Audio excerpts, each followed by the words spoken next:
Sesungguhnya mereka siapa? Adalah pemuda-pemuda yang beriman kepada Tuhan mereka. Dan kami tambah pula untuk mereka petunjuk. Wazidnahum huda. Ya udah, karena dia itu sudah terbuka penglihatan kalbunya kepada Tuhan, maka setiap kali dia masuk ke dalam diri, yang dia jumpai adalah Tuhan, bagaimana tidak bertambah imannya? Karena setiap berjumpa dengan dia, hudanya bertambah. Masuk akal? Oke, lanjut dulu ayat 14. Dan kami meneguhkan kalbu mereka. Warobatna ala qulubihim. Kami meneguhkan kalbu mereka, bukan hati. Hati dengan kalbu beda. Awas, jangan kecele. Hati bahasa Arabnya qobid, kibdah. Ini bukan cerita qobid, bukan cerita kibdah, cerita kalbu. Kami teguhkan kalbu mereka di waktu mereka berdiri. Lalu mereka pun bertanya, Tuhan kami adalah Tuhan langit dan bumi. Kami sekali-kali tidak menyeru Tuhan selain dia. Karena dia sudah tahu dan kenal kepada Tuhan. Sesungguhnya kami kalau demikian telah mengucapkan perkataan yang amat jauh dari kebenaran. Jadi kalau dia itu menyeru yang selain Tuhan, berarti dia mengucapkan sesuatu yang jauh dari kebenaran. Itulah kebanyakan orang. Yang tadi, yang kasiro itu. Ayat 15. Kaum kami ini telah menjadikan dia sebagai Tuhan-Tuhan. Mengapa mereka tidak mengumumkan alasan yang terang tentang kepercayaan mereka? Siapakah yang lebih zalim daripada orang-orang yang mengadak-adakan kebohongan tentang Allah? Jadi ketika kita mengimani Allah dengan zon, dengan katanya, dengan persepsi, apalagi Allah dijelaskan, apalagi Allah diterangkan. Kalau ada orang yang menerangkan Allah, menjelaskan Allah, pasti persepsi tentang Allah. Itu namanya zon. Jadi Allah tidak bisa diterangkan, tidak bisa dijelaskan. Rasakan saja kehadirannya sebagai sebuah pengalaman pribadi. Itulah yang iman yang sebenarnya. Para sahabat, lihat ayat 16. Dan apabila kamu meninggalkan mereka. Siapa mereka ini? Kebanyakan, kerumunan. Dan apabila kamu meninggalkan mereka dan apa yang mereka sembah selain dari Allah, karena yang disembah mereka itu zon, persepsi, pikiran, perasaan mereka sendiri, bukan kebenaran. Dan apabila kamu meninggalkan mereka dan apa yang mereka sembah selain Allah, maka satu-satunya cara, kata Allah, carilah tempat berlindung ke dalam gue. Niscaya Tuhanmu akan melimpahkan sebagian rahmatnya kepadamu dan menyediakan sesuatu yang berguna bagi urusanmu. Apa yang terjadi ketika masuk ke dalam gua? Lihat ayat selanjutnya. Dan kamu akan melihat matahari ketika terbit. Saat masuk ke dalam gua, kamu akan melihat matahari terbit di dalam gua itu. Condong dari gua ke sebelah kanan. Karena matahari rohani bukan matahari jasmani. Kalau matahari jasmani keluarnya dari kiri. Jadi kalau di Quran ada kanan itu rohani, kalau ada kiri jasmani. Matahari ada dua, matahari dari alam rohani, dari dalam gua kita, ada matahari dalam jasmani, itu matahari yang di luar. Kita baru tahu matahari satu yang di luar. Padahal kata Quran, Robul Masyriqain wa Robul Maghribain. Ada dua matahari yang harus kamu ketahui. Gitu, makanya sepanjang matahari dalam guanya belum terbit, poek. Pikiran menjadi gelap. Jiwa menjadi gelap, penyakit fisik tidak bisa dihindari lagi, ambruk, kolesterol tinggi, gula darah tinggi, lemak, macam-macam penyakit. Iya, itu. Nah, jadi ya, oleh karena itu harus sayang pada diri kita sendiri. Ayo kita mulai sembuhkan. Ya, baik. Dan kamu akan melihat matahari ketika terbit condong dari gua mereka ke sebelah kanan dan matahari terbenam menjauh mereka ke sebelah kiri.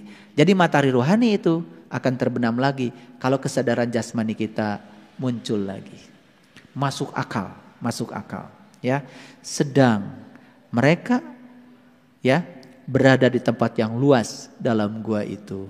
Para sahabat, kalau para sahabat sudah bisa meniti ke dalam gua, ke dalam gue, ternyata gua yang ada di dalam jauh lebih luas tanpa batas. Itulah kalau gua yang di alam jasmani mah di dunia semuanya juga sempit. Nah, itulah sebagian dari tanda-tanda Allah. Itu baru tanda Allah loh. Jadi kesimpulannya, kalau ingin melihat tanda-tanda Allah, masuk saja ke dalam gua. Barang siapa yang diberi petunjuk oleh Allah, dia akan mendapatkan petunjuk dari seorang penunjuk jalan. Barang siapa yang tidak dikehendaki dapat petunjuk, sampai mati tidak akan bertemu dengan seorang guru. Disitulah ada kata-kata ya, mayyahdillahu fahuwal muhtadi wa mayyudlil falan tajidalahu waliyan mursidan. Disinilah muncul kata-kata mursyid. Makanya guru pembimbing yang bisa mengantarkan kita meniti ke dalam gua sering disebut mursyid. Itu bahasa Quran. Sampai di sini mengerti? Oke, kalau sudah mengerti, saya lanjutkan.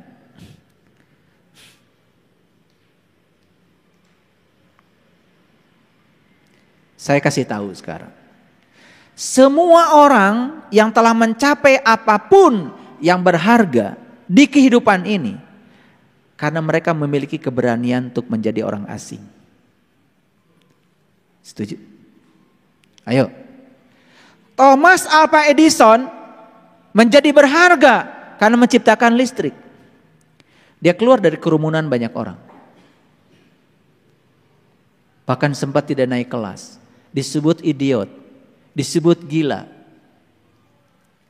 Bahkan Nabi Muhammad di zamannya ketika meninggalkan kerumunan, beliau pun disebut gila.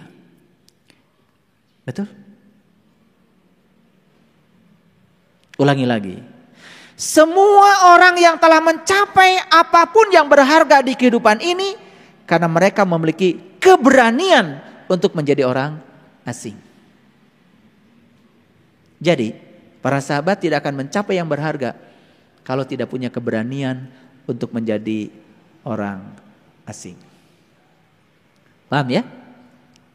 Ada yang memutuskan menjadi petani, ada yang memutuskan menjadi pedagang, ada yang memutuskan menjadi teknokrat. Semua itu adalah orang-orang yang berani untuk menjadi orang asing. Dahar teu dahar, nu penting ngumpul. Kapan mau jadi orang asing? Ya gitu aja, terus aja ngumpul ngadu bako. Betul?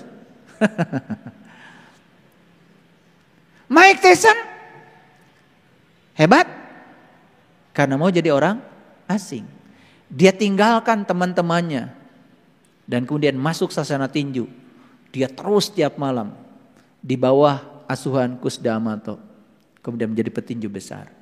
Karena mau jadi orang asing. Maaf Bapak Ibu, silakan aja baca Quran, baca aja Arabnya terus. Seperti kebanyakan orang. Hasilnya tetap aja tidak berharga. Tapi mulai mengasingkan diri. Baca isinya dan mulai dipraktekkan dalam hidup. Mulai berharga diri kita. Apa yang terjadi kalau kita terus-menerus dalam kerumunan? Lihat saya. Kita akan lupa bahwa diri kita bisa berdiri sendiri. Kita perlu dukungan terus-menerus dari orang lain. Saat kita tidak punya dukungan, lumpuh kita. Seperti seorang anak yang minta digendong terus dari kecil. Coba, anak kita gendong aja terus saking sayang. Apa yang terjadi? Gak bisa jalan bukan? Kalau kita terus-menerus dalam kerumunan, satu catat, kita akan lupa bahwa diri kita ini sebetulnya berpotensi bisa menjadi diri sendiri. Bahkan bisa berdiri di atas kaki sendiri. Yang kedua, kita selama dalam kerumunan selalu butuh dukungan dari orang lain. Dan kalau orang lain tidak mendukung, kita akan lumpuh. Bukankah itu? Iya, tidak dihargai sedikit aja sama orang, langsung kecil hati. Ngasih aja sembako sama orang, tidak mengucapkan terima kasih, besok nggak nyumbang lagi. Betul? Oke. Tetapi menjadi orang asing itu menakutkan pada awalnya. Apa saya tidak dihujat? Untuk meyakinkan kepada orang lain bahwa apa yang kita sampaikan itu benar, perlu waktu. Dan umumnya orang-orang yang tidak tahu, tapi dia tidak tahu kalau dirinya tidak tahu, selalu menyerang dan menganggap dirinya paling benar. Semakin menjadi orang asing, bukankah akan semakin banyak yang tidak suka sama kita? Itu. Bahkan tidak ada yang mendukung kita lagi.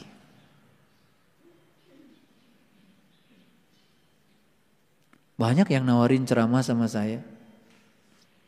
Mau gak ceramah? Tapi isinya harus begini, begini, begini. Udah gak usah undang saya. Saya tidak bisa jadi kerumunan. Saya kalau ceramah ya gini gaya saya. Saya jadi diri saya. Saya jelaskan ayatnya, saya jelaskan rasionalisasinya, saya jelaskan saintifiknya, silakan. Karena tidak ada yang bisa menolak kebenaran ini kecuali mereka yang dikelabui oleh pikirannya sendiri. Itu yang disebut dengan ego personal. Karena di dalam dirinya masih ada ego. Para sahabat, menjadi orang asing berarti satu, menjatuhkan semua yang telah diwariskan oleh masa lalu. Dan saya kasih tahu, warisan itu tidak indah. Yang merasa bangga karena dapat warisan, warisan itu gak indah. Yang indah itu hasil sendiri.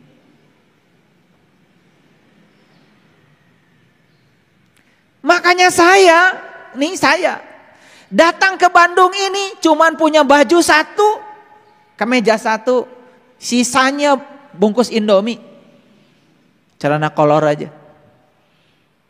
Duit gak punya. Makanya begitu saya sampai di Bandung, saya jadi asisten rumah tangga 8 bulan. Saking ingin sekolah, karena saya gak punya saudara di Bandung. Dan saya tidak mengeluh, karena saya ingin menjadi diri saya sendiri. Saya tidak mau warisan dari orang tua. Gak mau, menolak. Karena orang tua saya gak punya warisan. Jadi saya berterima kasih sama Allah. Terima kasih ya Allah. Orang tuaku tidak dikasih harta yang banyak sehingga tidak ada yang bisa diwariskan kepada saya. Karena saya tidak suka warisan. Dan saya perhatikan teman-teman saya yang punya warisan dari orang tuanya malah gak pada sekolah. Berantem ngurusi warisan. Sekarang hancur lebur. Sekolah enggak, ilmu gak punya. Akhirnya hidupnya mohon maaf tidak lebih baik dari saya. Jadi saya bersyukur ya dikasih orang tua yang tidak punya harta sama sekali. Minta sekolah aja boro-boro dikasih uang. Hanya air mata saja. Doa lagi. Tetapi doa itulah yang membuat saya bisa berdiri seperti sekarang ini para sahabat. Jangan menyepelekan doa.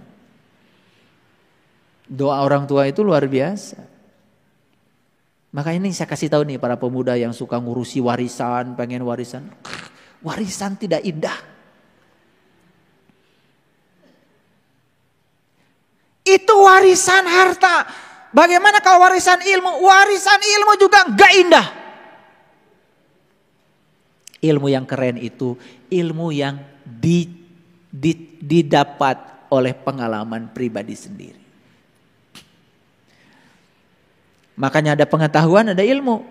Pengetahuan dan ilmu beda. Pengetahuan yang sudah nyata menjadi pengalaman pribadi itulah namanya ilmu. Kalau belum jadi pengalaman pribadi itu namanya pengetahuan. Ulangi lagi ya. Jadi ketika kita berada di kerumunan bisa jadi kita hanya menjadi pewaris ilmu. Ilmunya ilmu apa? Ilmu katanya. Cet yang cenah. Barijeng orang tengalaman sorangan. Awas, itu bukan ilmu, itu pengetahuan. Dalam kerumunan, maaf ya. Oh, dulu ada pemuda yang masuk ke dalam gua dulu. Padahal sebenarnya dulu apa sekarang? Kamu jadi pemuda, masuk sekarang ke dalam gua. Jangan mau mengikuti kebanyakan orang. Mengasingkan diri dari kerumunan. Keren? Itu satu. Maaf para sahabat, kita ini mewarisi bukan hanya harta dan ilmu saja. Kebencian pun kita warisi. Maaf ya. Karena ada orang tua yang bilang ini. Nih, anak-anak, kalau tahu ya, harta leluhur kita tuh dulu diambil tuh sama tantemu itu, serakah banget. Sampai anak-anak ini membenci tantenya. Siapa yang mewariskan? Yang kayak gitu aja diwariskan, cik atau nuk itu mentong. Betul nggak? Etang ewa pun harus diwariskan.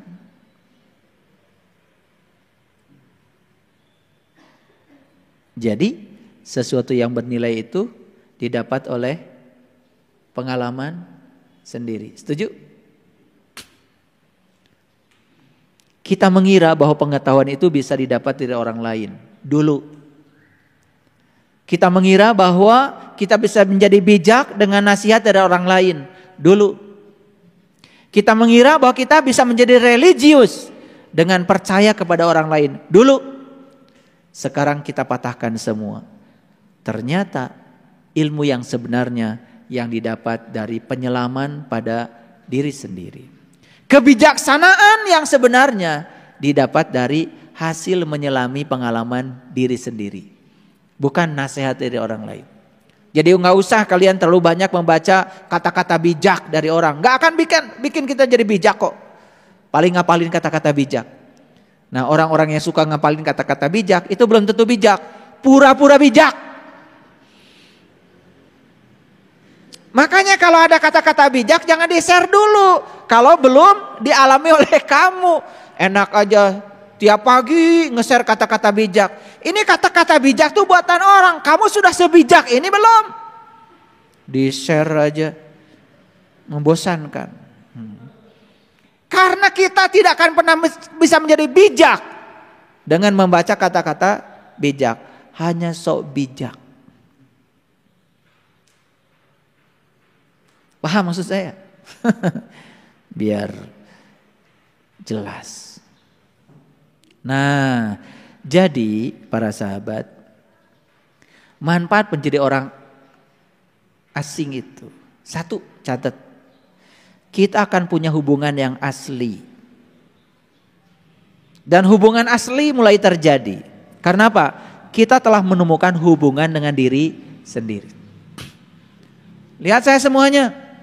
Semua orang yang sudah menemukan hubungan dengan dirinya sendiri, kalau dia berhubungan dengan orang lain pasti asli. Dan semua orang yang belum menemukan hubungan dengan diri sendiri, dia berhubungan dengan orang lain hanya pencitraan. Ketika orang lain baik, dia baik. Orang lain tidak baik mah sarua wae. Yang lucu, lihat hubungan yang palsu, tidak abadi. Satu kesalahan teman saja bisa menjadi pemicu untuk putusnya hubungan persahabatan. Kalau orang yang sudah asli, justru demi untuk satu persahabatan, dia maafkan satu kesalahan. Nih kalau sudah asli. Jadi begitu kita menemukan hubungan yang asli dengan diri kita sendiri, hubungan kita dengan di luar menjadi asli. Hubungan dengan suami, hubungan dengan istri, hubungan dengan anak, tidak ada kepura-puraan. Asli. Bukan pura-pura berhubungan. Satu. Yang kedua, begitu kita sudah menemukan diri sejati kita di dalam, maka diri kita akan memiliki daya tarik yang luar biasa. kelihatan wibawanya, kelihatan harismanya. Menariklah pokoknya, susah dibicarakan. Karena ada orang yang pika sebelen. Betul nggak? Kehadirannya bahkan suka disesali itu. Kepergiannya disyukuri. Namanya juga pika sebelen kan? Allah, si eta deui datang. Tukang mungkus. Mawa matara mungkus si eta. Pika sebelen. Enggak ada daya tarik. Pokoknya bawaannya itu membuat suasana jadi rusak. Karena dia belum menemukan hubungan dengan dirinya sendiri. Belum menjadi orang asing.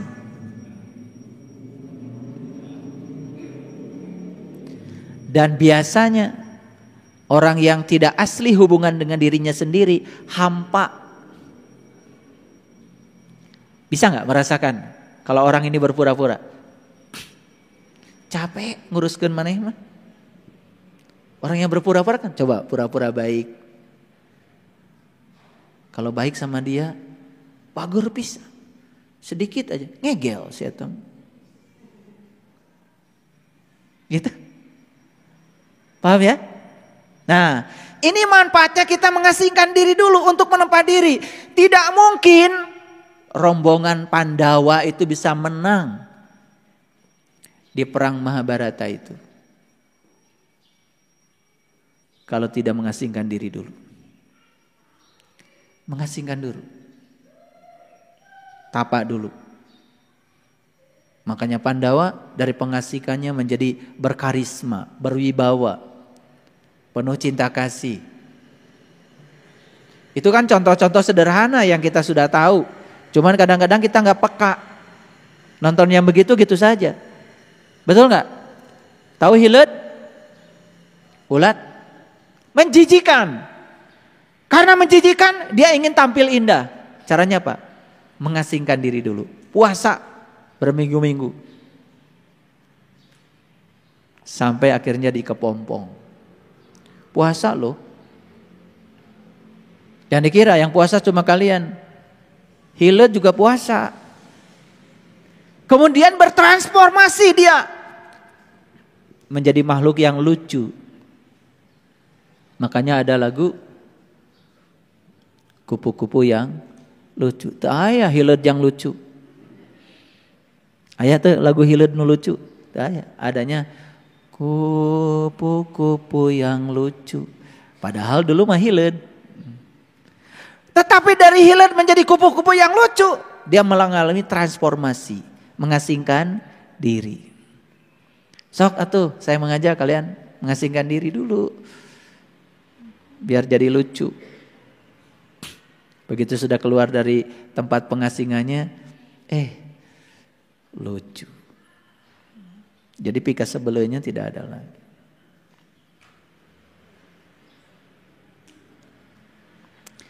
Nah, orang yang sudah menemukan hubungan dengan dirinya sendiri, perhatikan saya. Dia mampu menciptakan hubungan dengan orang lain yang saling memuaskan. Dan umumnya orang yang hubungan dengan orang lain saling menghancurkan, itu karena dia belum menemukan jati dirinya. Soklah kalau gak percaya omongan saya. Berhubungan dengan orang yang penuh dengan pencitraan, belum bertemu dengan jati dirinya. Hubungan dengan dia pasti tidak akan saling memuaskan. Yang ada malah justru saling menghancurkan.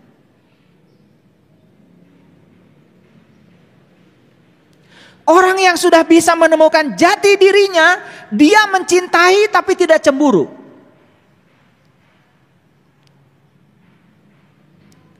Awas, gak apa-apa, cemburu tanda cinta. Bohong. Yang masih cemburu tidak mencintai. Ini cemburu dalam dimensi yang sangat luas. Orang yang tidak punya cinta bukan sekedar cemburu, malah iri hati. Betul nggak? Puas ketika melihat orang lain jatuh. senang ketika melihat orang lain runtuh. Dan dia tidak bahagia ketika melihat orang lain sukses. Ini orang gak punya cinta nih. Karena belum menemukan hubungan dengan dirinya sendiri. Jadi siapapun yang sudah menemukan hubungan asli dengan dirinya sendiri, dia akan mencintai tapi tidak cemburu. Nih.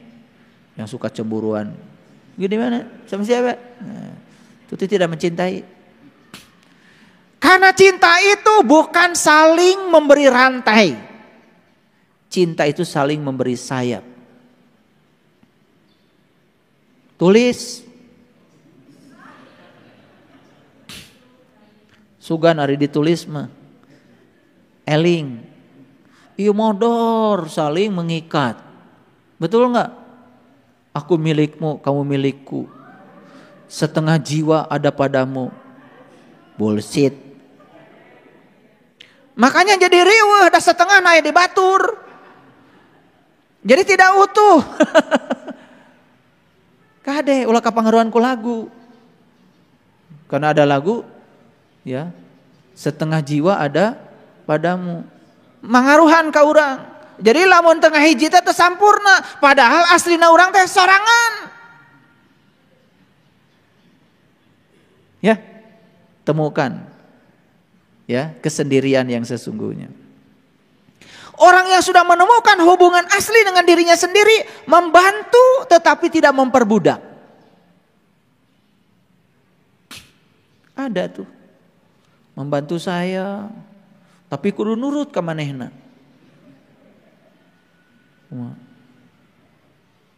Ayah, biar dari saya ininya ini saya perhatikan. Tapi harus begini. Begitu saya tidak sesuai dengan keinginan dia, nggak setelah tong mantuan. Riweuh. Mulai mendikte. Lama-lama lupa. Siapa guru, siapa murid, lupa.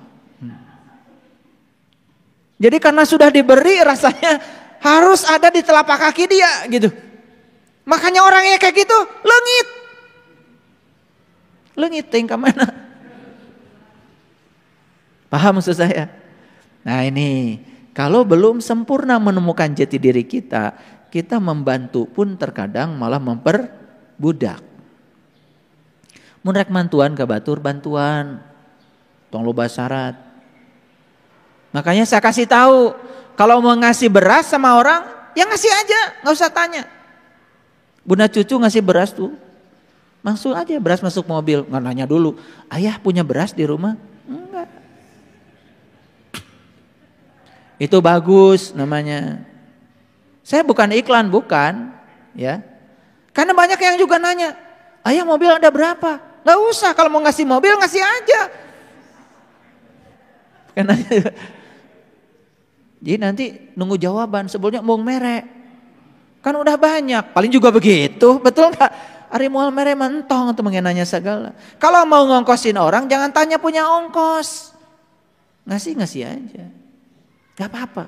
Karena nilai kita tuh pemberiannya bukan ya, bukan orang ini tepat atau tidak untuk diberi. Kalau udah ngasih aja, urusan kita selesai kok. Paham? Kadang-kadang kita mencari alasan untuk tidak memberi. Ya. Saya negur anak saya. Jadi ada saudara saya nggak punya HP. Karena saya sibuk, udah saya ngasih uang sama dia. Tolong belikan HP. Buat siapa ayah? Nah namanya anak belum seperti kita pikirannya. Mikir, kok dibeliin HP? Itu kan keluarganya berada. Nah udah mulai itu, budak mah. Kata saya mau ngasih aja. Kalau keluarganya berada, buat apa? Adapun kalau dia nggak punya HP, berarti merhatikan kurang bere karunya. Ngerti maksud saya? Itu. Ini penting saya ngomong nih. Semoga aja setelah ini sadar. Kalau mendukung orang, jangan mengeksploitasi. Kita mendukung, tapi mengeksploitasi, ngamanfaatkan. Itu belum selesai kita tuh dengan diri kita sendiri. Makanya cinta, keramahan, pemahaman, itulah intisari dari kebenaran. Itu hanya terjadi pada orang yang sudah berhubungan dengan diri aslinya. Paham para sahabat?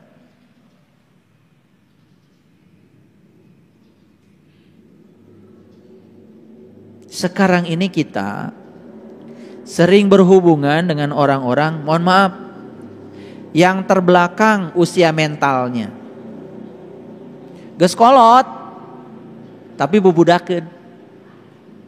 Itu namanya terbelakang usia mentalnya. Tidak layak disebut orang dewasa. Kita pun berhubungan dengan orang-orang yang berpura-pura hebat, padahal enggak. Lebih parah lagi sekarang ini banyak sekali orang yang terbelakang kejiwaannya. Kalau yang tadi mentalnya, terbelakang kejiwaannya. Mengapa? Satu, karena dia masih jadi diri palsu. Belum bisa menemukan diri aslinya. Karena dia takut untuk mengasingkan diri dari kebanyakan orang. Percaya sama saya. Saat kebutaan kita hilang, maka kita akan menemukan keberadaan kita. Dan saat kita menemukan keberadaan kita, percaya sama saya, orang-orang mulai akan mendatangi kita. Dan orang-orang mulai merindukan kita. Jadi kenapa kok sekarang orang-orang gak mau datang ke rumah kita? Kenapa orang tidak rindu kepada kita? Tanya aja dirimu sendiri. Karena masih ada ketertutupan antara kamu dengan diri sejatimu. Kalau sudah terbuka semuanya, pertama kita merasakan keberadaan Allah dalam diri kita. Selanjutnya, keberadaan Allah pada diri kita sudah cukup membuat kita menjadi magnet yang menarik orang lain untuk rindu kepada kita. Jadi kalau kita tidak dirindukan oleh orang, sebetulnya karena kita belum lucu. Alias PK sebelin. Jadi Quran sudah mengajarkan kepada kita untuk menjadi orang asing. Beranilah menjadi orang asing. Putuskan saat ini, di sini, sekarang. Justru ketika kita berhasil menjadi orang asing dan kita menempa diri, kita bukan orang asing lagi di kehidupan masyarakat. Kenapa? Kita siap menerima mereka apa adanya. Kita siap menerima perbedaan apapun. Lihat orang-orang sudah mencapai kebijaksanaan. Begitu turun ke masyarakat, dia tidak terjebak oleh salah benar. Tidak terjebak oleh baik buruk. Dia terima semua kenyataan apa adanya.